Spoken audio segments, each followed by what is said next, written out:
This is Wade, and you are in Wade World. All government is mafia. All right, what do we mean by this? So, first, if you're living in the 20th or 21st centuries, you're very familiar with the movies that depict mafia, which is Sicilian, or we can say Italian. If you don't know where Sicily is, it's a southern part of Italy. And the word mafia comes from a root that means individuals against the law and those who administer the law, those who minister the law and its ministers.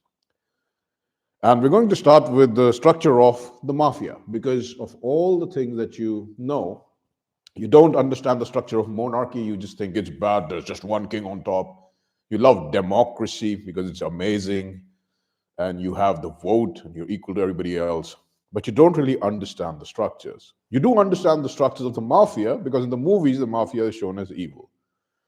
But we're going to take the structure of the mafia. So the mafia is usually powerful families where there's the head of the family, then there is a consigliere, the second in command, and then there are different levels of bosses. So it's a hierarchy. Now, most of the time, mafias run by blood. So if you are related to the family, you can get in the family. Also, if you are useful to the family, but you're not related to the family, you can work for the mafia, but you're not going to get to the very top. So the top is blood ties, right? The mafia in the movies, they extort people. They're like, give me a percentage of the sales that you've made.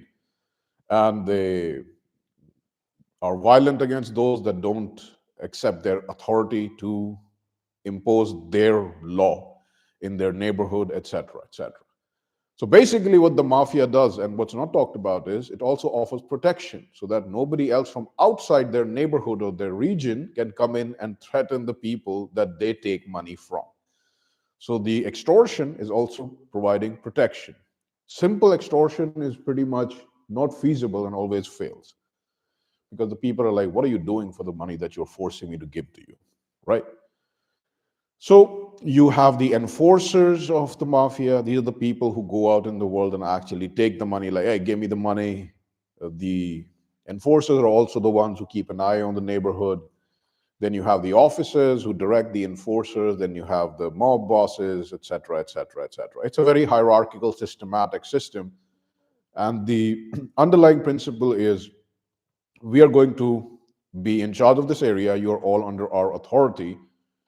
Anybody who messes with you, who is not within the organization, is going to be punished. People within the organization who unnecessarily mess with you is going to be punished. And for all of these services, we are going to take money from you.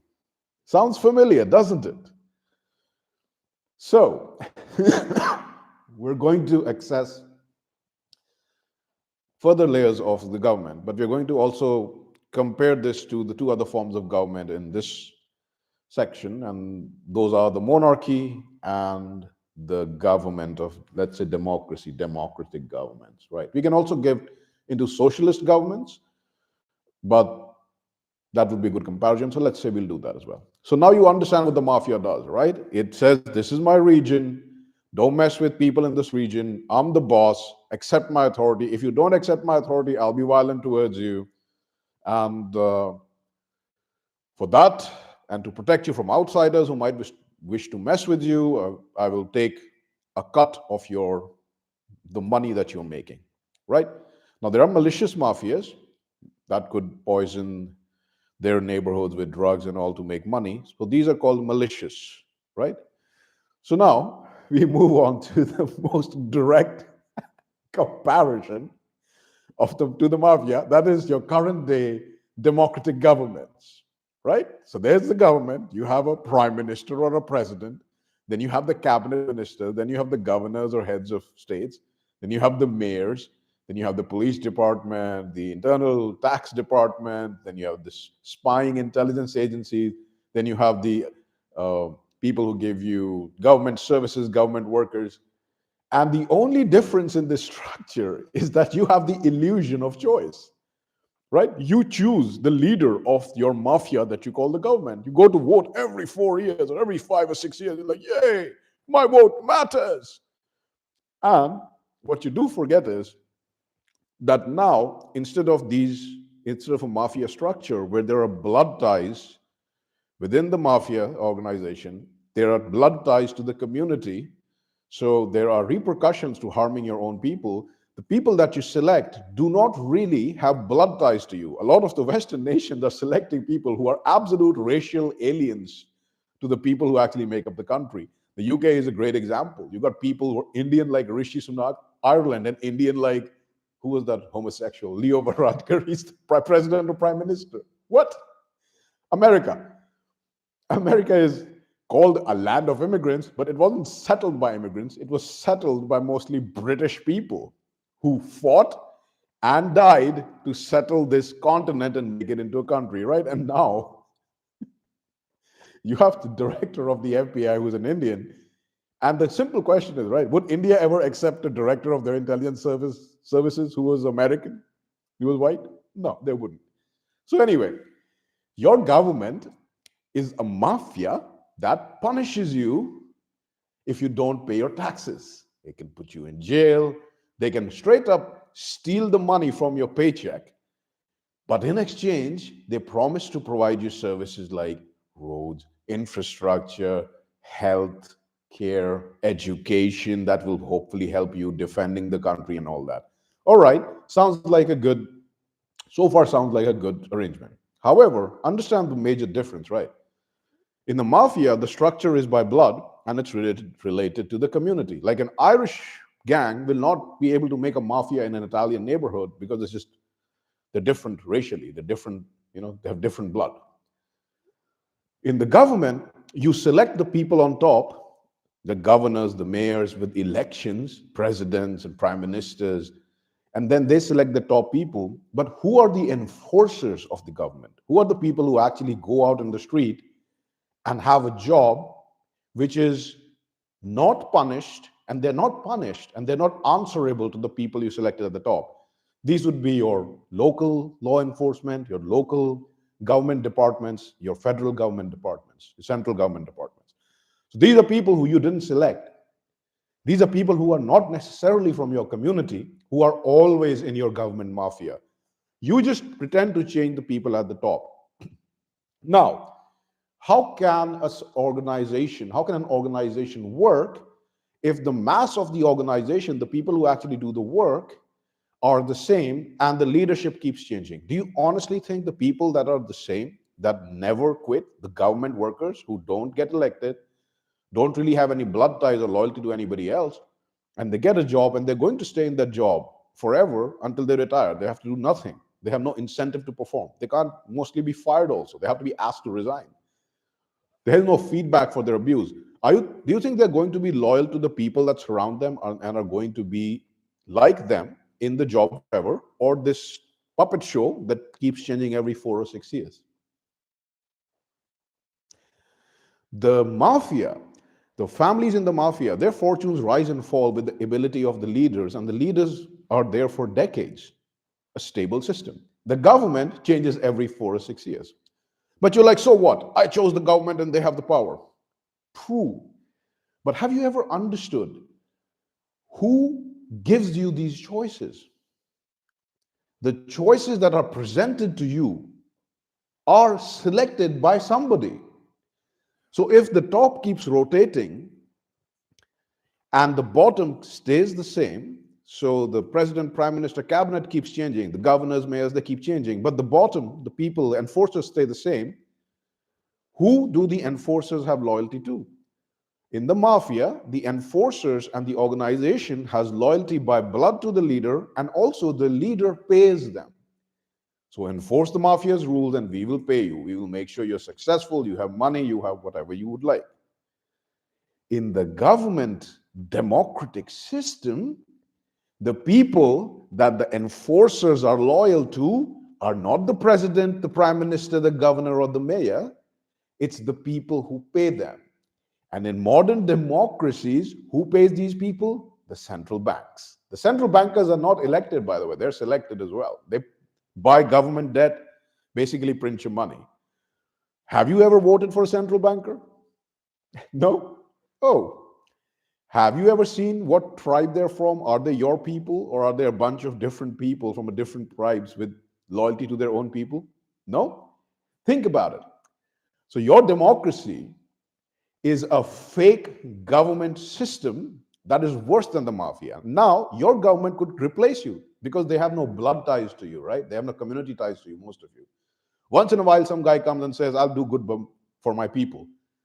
But a lot of these modern democracies, they're actively trying to replace their people.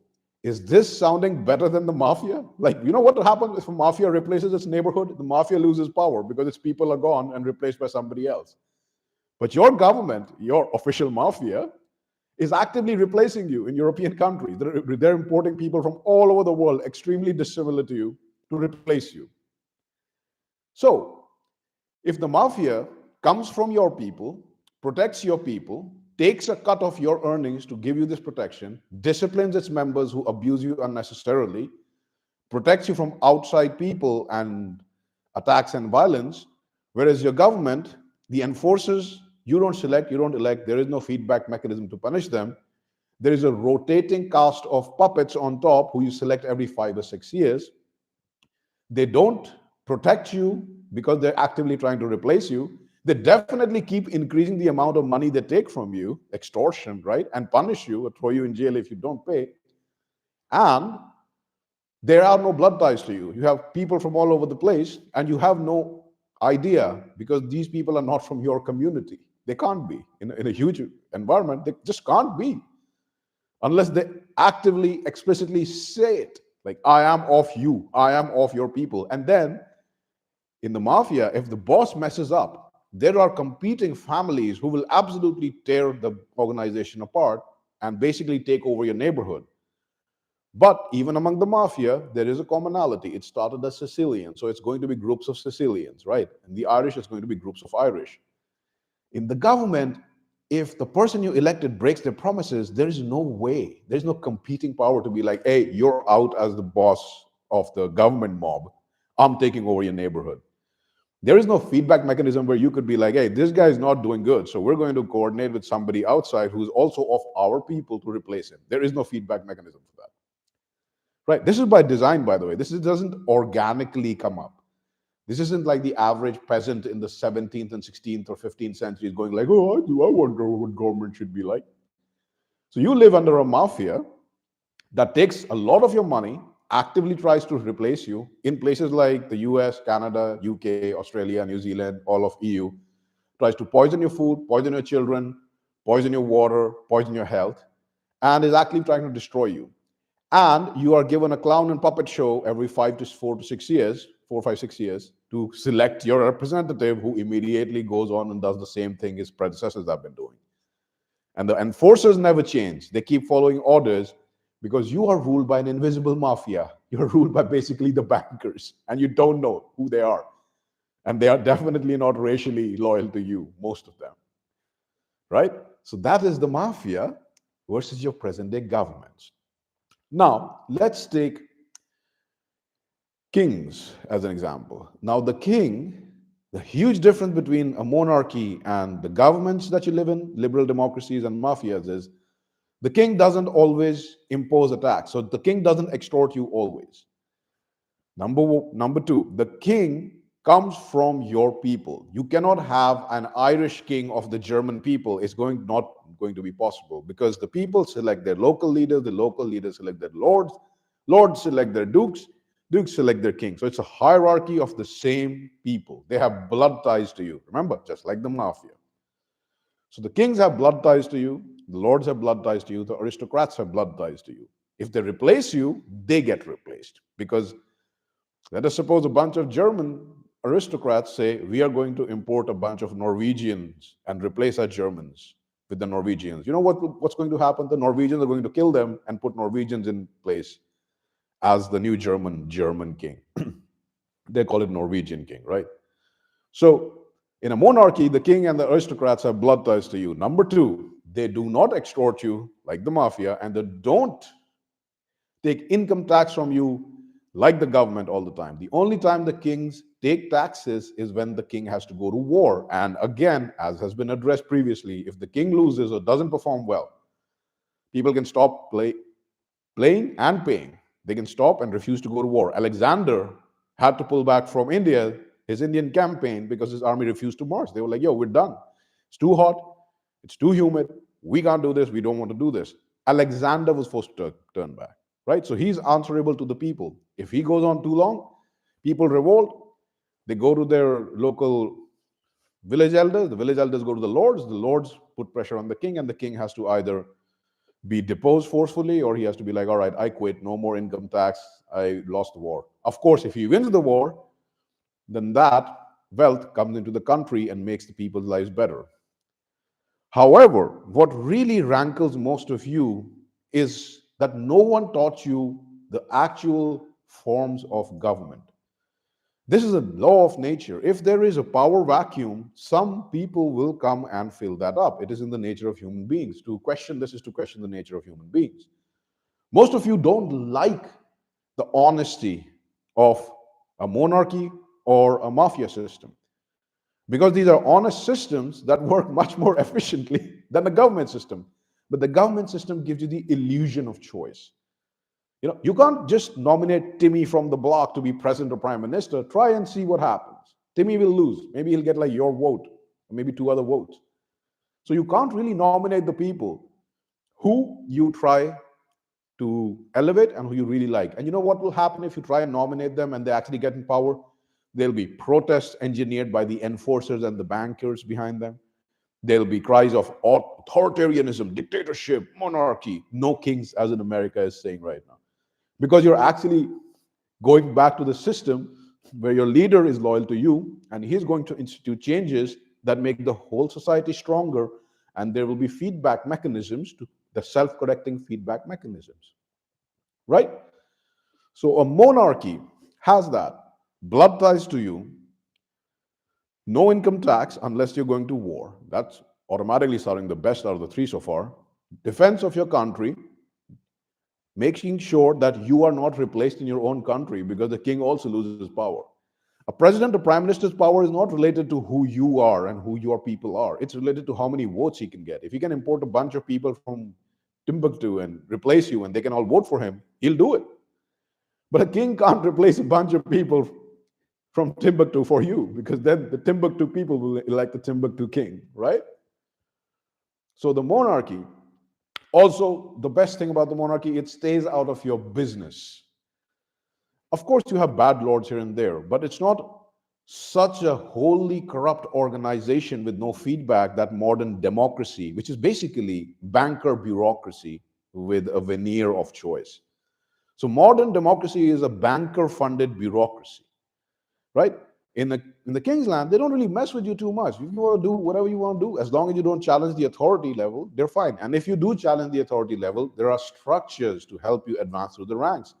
If you're an exceptional man, you could try and become a soldier, a warrior, exceptionally prove yourself, become an officer, become a knight. Once you're in knighthood, you have a way to be a lord. Once you're in the lords, aristocrats, you have a way to be the king, right? All coming together. Now, interestingly, of all of these 3 systems, the monarchy is the one that's the most out of your life, lets you do whatever the hell you want to do as long as you don't challenge the system out of the bounds of the established structure, has massive feedback mechanisms, and all of the propaganda you see, like peasants starving. You know who's killed the most people throughout the world? All which forms of government? Democracy, by liberal democracy, by abortions, mass immigration, which makes people not be able to have children because they're replaced by people who work cheaper, who are racial aliens. And then communism, not socialism, communism. Communism is a Jewish invention. Karl Marx was a Jew. Trotsky, all these major luminaries of communism are Jewish. And as we've addressed in earlier videos, the Jewish system is very simple. We're the chosen one, everybody else sucks. Works for them, right? So we'll keep communism apart. We'll take socialism. Now, socialism is an interesting concept that has developed recently.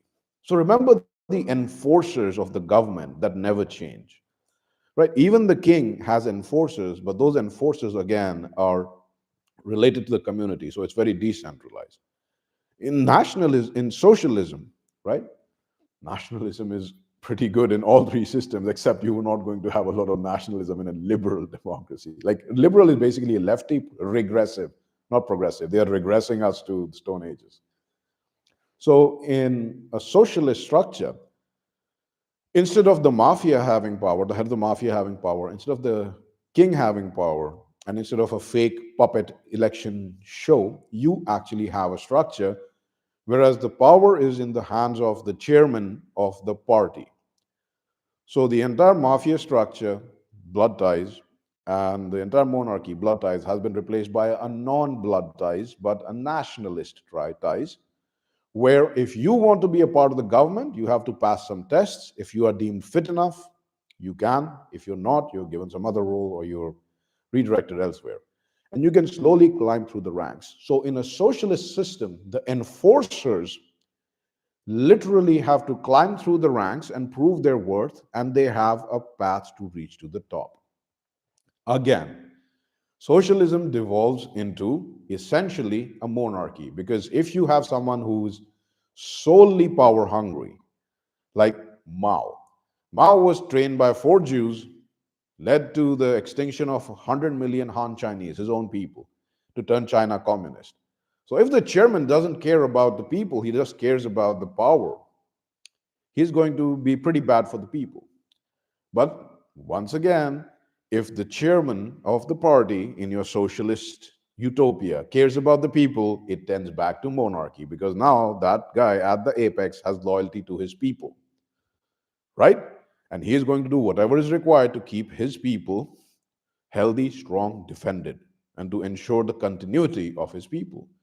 Example, there are many, many writers in socialist countries right now and successful socialist countries right now who openly declare America, Canada, UK, Australia, New Zealand, Europe a non-threat, because they say they are committing demographic genocide, suicide. They're not having children, they're importing vast numbers of Africans and South Americans and South Asians and everybody from around the world, and the people they're importing are having a lot of children.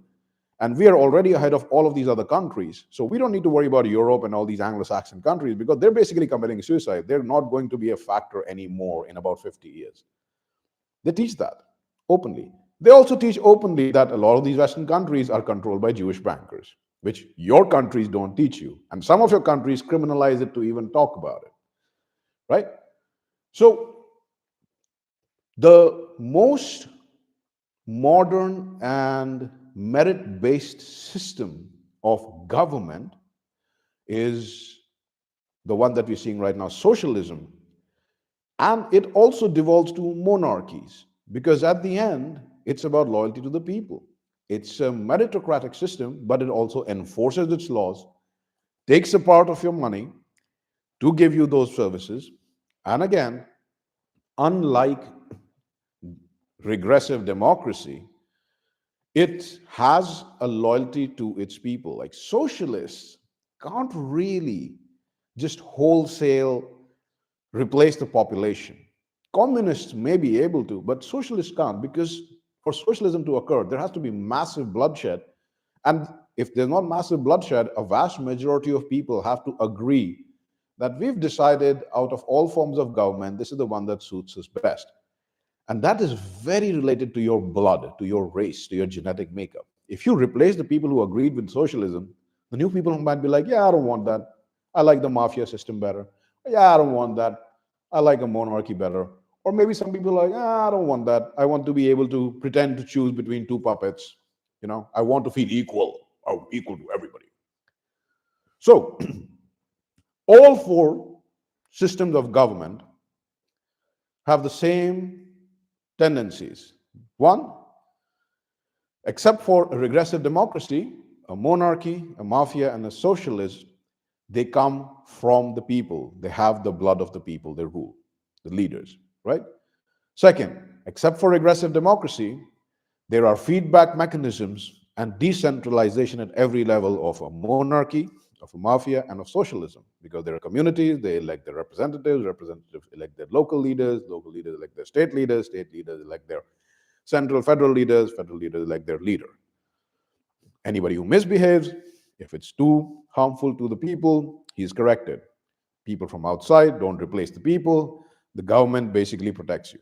Third, all four forms of government take money from people, take money from what people have earned. The form of government that takes the least amount of money is a monarchy, because the only income tax that is ever established in monarchy is usually in times of war. And you're not going to be at war for your whole life unless you have some kind of insane monarch, or some monarch who is really gifted and he keeps going to war, but he wins and brings those resources back. So the income tax that you're giving to the monarch that keeps going to war and winning is like an investment. So you give him 20 and he returns you 100 by all the riches that he keeps bringing back by winning and winning and winning. Interesting, right? So that's the only, that's pretty much the only system of government that actually your income tax might actually get you more of a refund, and mega times more of your refund than you actually pay. So it's not just extortion.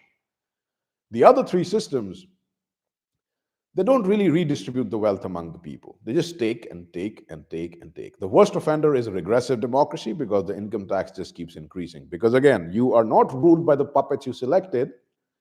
You are ruled by the bankers. If your puppets kick out the bankers, they're not puppets. They're actually leaders. But usually this is followed by them getting assassinated, shot, or war being declared on their country. We can see Germany in 1939. They kicked out the bankers. Oh my God, so evil.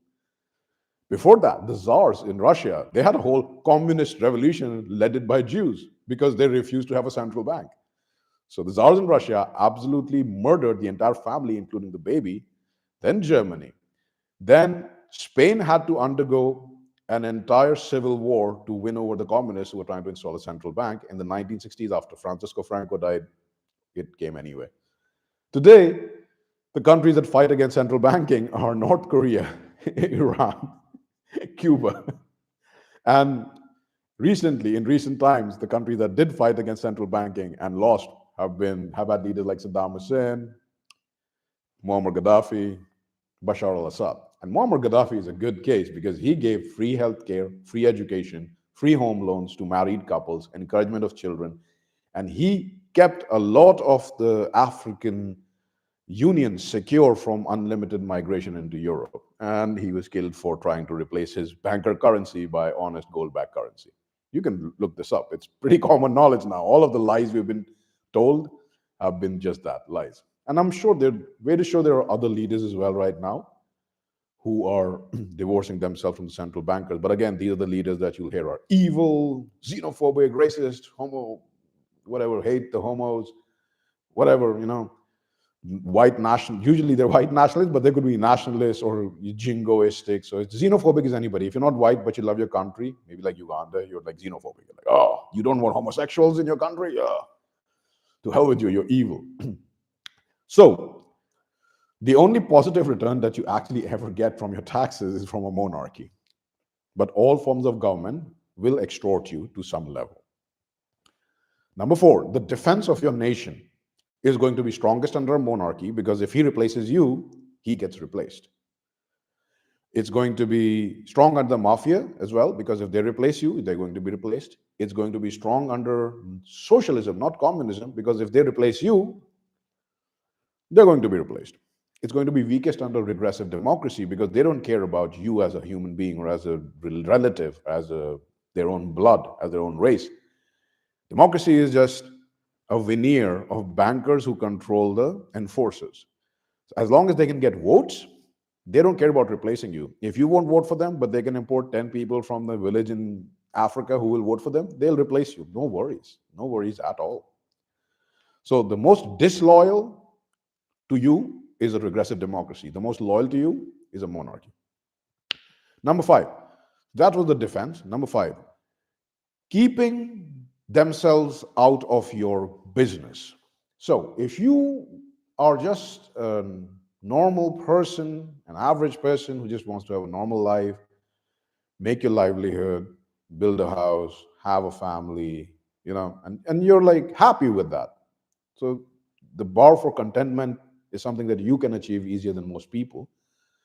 The government that is going to be the most out of your business is going to be a monarchy, because unless there's a war going on, the monarch doesn't really care what you do. As long as you stick by the rules and you follow the social customs, they're fine. If you want to move up in the ranks, there is an established system to do it. You can go to your local lord, ask for a job, join the stable hand, prove yourself in combat, be knighted by displaying exemplary combat skills. Once you have a knighthood, you can move up through the ranks, your children can, lords, and once you're in the lords section, you can definitely have a chance of being the king. So the most out of your business is the monarchy. The second most out of your business is the mafia. The mafia doesn't really care what you're doing as long as it's not hurting the community, hurting the mafia's power structure, and you give them the money that they want. Interestingly, the two systems we are told are the most evil are actually the most are way fairer to you as an individual. That's why there's a lot of movies making kings and mafias look super evil, because these are like the natural order and they're racially more loyal to you than the other systems. And the third system would be a nationalistic socialism, where the socialists on top care for you.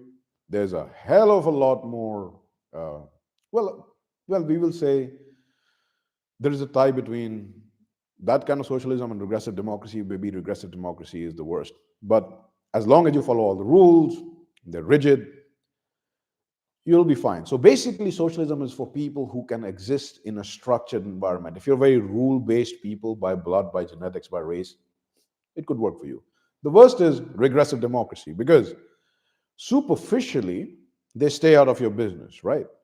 But a regressive democracy is going to have the most number of police, most number of crimes, most number of laws passed, like you can't water your lawn at night or you get a fine. Or did you know you didn't need a driver's license or registration of cars and motorcycles when they were invented?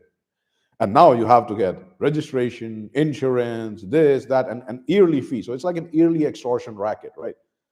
And there's so many ways they punish you in little things that you can't really have a chill life. Like if you've driven a car in any of the countries where there's a police state, you will have gotten pulled over sometimes completely unfairly, because those police officers are enforcers, and their way to make money is to extort you legally, right? And a lot of them go into the force trying to do good, but again, this is naivety. The enforcers might also be naive, but they learn pretty quick. This is just an extortion system. And whatever good I do is outweighed by the 99.99999% other people who are like, all right, this is how I make my money. That's fine. I have to feed my family too. Right. The most number of social laws are also in regressive democracies. You can't say this, you can't do this, you can't speak this, you will lose your job, you'll be debanked, you'll be cast out. Just look at what happened to people who speak the truth. And just the truth, nothing too incendiary. We have examples like big examples right now relevant, but throughout history. Well, let's take historical examples. Huey Long was assassinated. He would have kept America out of World War II. George Lincoln Rockwell brought attention to the fact that in the 1960s, there's a lot of Jewish influence in America.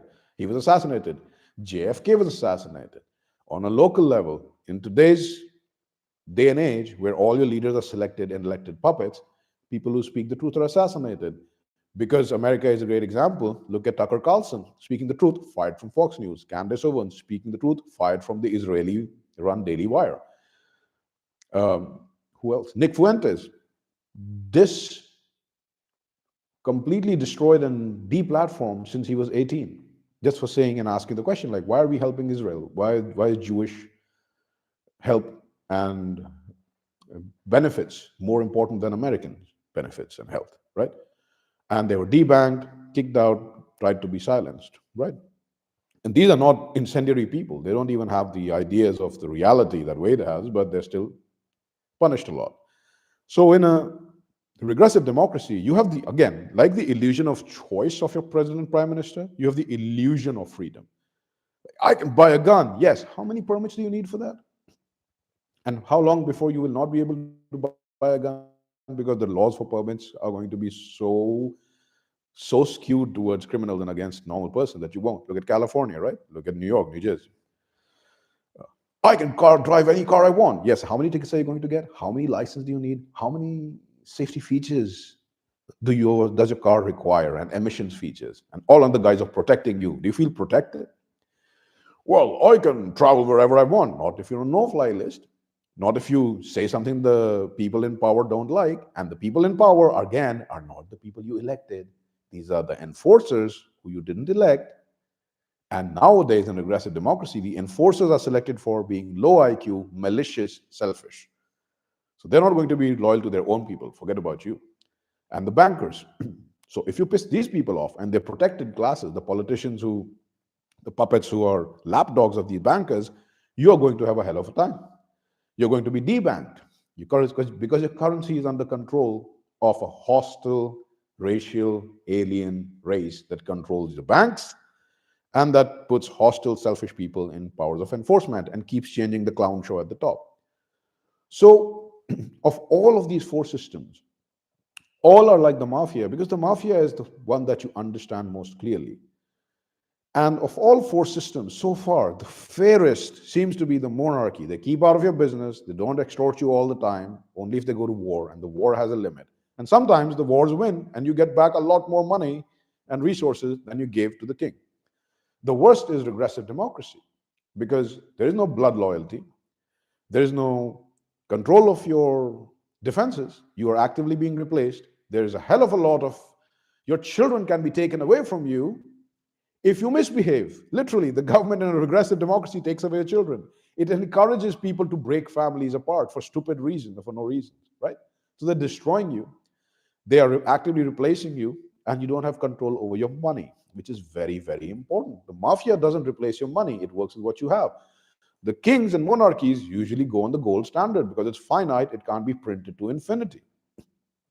Even the socialists understand monetary economics, and their monetary policies are more geared towards making sure the entire nation is doing better rather than just a few rich people. A regressive democracy, again, is this fake curtain in front of a banker controlled enforcer bureaucracy. Right? So these people print and control everything and give you this dog and pony clown show. So your money is poised. So, in the end, all governments are forms of mafia. But which ones do you think are the fairest? If you're being objective right now, you already know the answer. But if you're in your fields, you're a girly man, not a man then, you're a girly guy or a girl or a child, and this makes you feel bad, then you're being subjective and you're not going to get the answer correct. Maybe never, maybe later on in your life, where a lot of people wake up in their 60s and 70s. Good for you, guy, that you woke up in your 60s and 70s, but you that means you've contributed to the chaos and evil for like 50 years of your life. Waking up too late is no huge accomplishment. The damage is already done. To undo that damage, you have to wake up and do something so massive that at that age is probably not going to happen. May happen, but the probability is low. So, all governments are mafia. There's always going to be such a system. It is in the nature of the world. It is up to you to choose which one seems most fair and which is most fair to you. And if you keep making the wrong choice, that makes for a stronger choice of the people who say that you don't deserve to rule yourself. Until next time, keep it cool, keep it smart, and as always, with all this knowledge you get in Wade World, enjoy.